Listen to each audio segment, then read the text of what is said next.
అందరికీ నమస్కారం. నేను మీ హేమ సుబ్రహ్మణ్యన్. హోమ్ కుకింగ్ తెలుగుకి స్వాగతం. కాబూలి శనగలు మన హెల్త్కి చాలా మంచివి. వీటితో ఈరోజు నేను ఒక మంచి దోశ రెసిపీ చూపించబోతున్నాను. ఇదైతే బెస్ట్ బ్రేక్ఫాస్ట్ రెసిపీ అని చెప్పచ్చు. సో రండి, ఇది ఎలా చేయాలో ఇప్పుడు మనం చూద్దాం. ఈ రెసిపీ కోసం నేను 1 కప్ కాబూలి శనగల్ని తీసుకుంటున్నాను. ఇది 250 ml కప్. ఇందులో సరిపడే నీళ్లు పోసి కనీసం 8 గంటల పాటు వీటిని నానబెట్టాలి. ఆ తర్వాత చూస్తే మీకు ఇవి చక్కగా నాని కనిపిస్తాయి.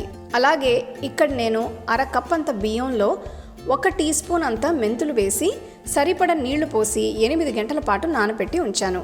ఇవి కూడా చక్కగా నానిపోయాయి కాబట్టి ఇప్పుడు దోశ పిండి తయారు చేసుకోవచ్చు.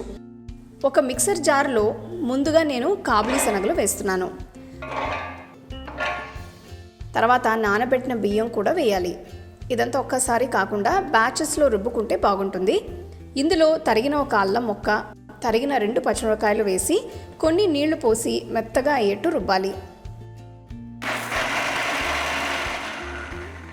మధ్య మధ్యలో ఇలా నీళ్లు పోస్తూ ఉంటే పిండి కాస్త ఈజీగా నలుగుతుంది.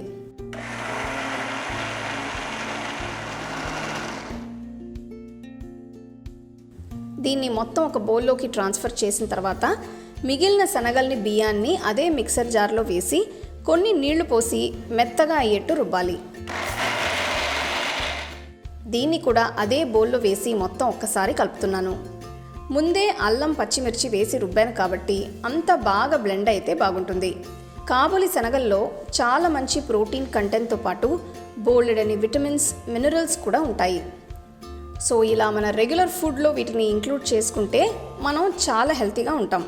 పిండిని బాగా కలిపిన తర్వాత బౌల్కి ఒక మూత పెట్టి కనీసం ఒక 8 గంటల నుంచి 12 గంటల పాటు పులియపెట్టాలి.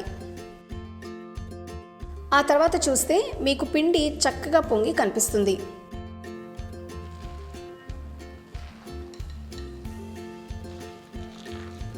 ఇదంతా ఒక్కసారి కలిపిన తర్వాత ఇలా థిక్గా ఉంది కాబట్టి కొన్ని నీళ్లు పోసి డైల్యూట్ చేస్తున్నాను.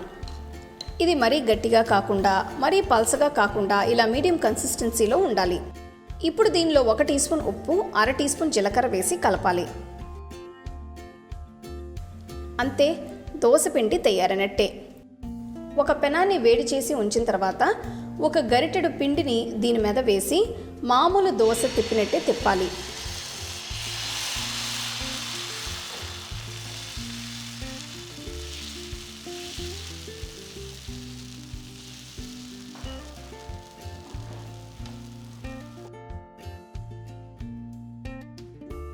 దీనికి అన్ని వైపులా నేను నెయ్యి వేస్తున్నాను.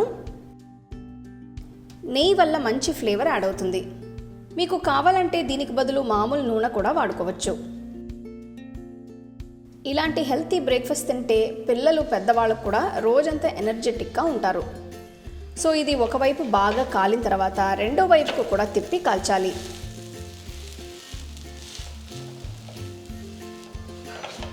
ఇది 2 వైపులా కాలిన తర్వాత బయటికి తీసేయచ్చు. అంతే, చాలా హెల్తీ శనగల దోశ తయారైనట్టే. దీన్ని మీరు మీకు నచ్చిన చట్నీతో సర్వ్ చేసుకోవచ్చు. కొన్ని చట్నీల లింక్స్ నేను డిస్క్రిప్షన్లో ఇస్తాను. అవి చూసి మీకు నచ్చిన చట్నీ చేసుకుని వీటిని వేడివేడిగా ఎంజాయ్ చేయండి. సో తప్పకుండా ఈ రెసిపీని ట్రై చేసి ఎలా ఉందో నాకు చెప్పండి. అలాగే నా వీడియోస్ అన్నిటినీ మీరు మిస్ అవ్వకుండా చూడాలంటే హోమ్ కుకింగ్ తెలుగు ఛానల్ని లైక్ చేసి, షేర్ చేసి, సబ్స్క్రైబ్ చేయండి.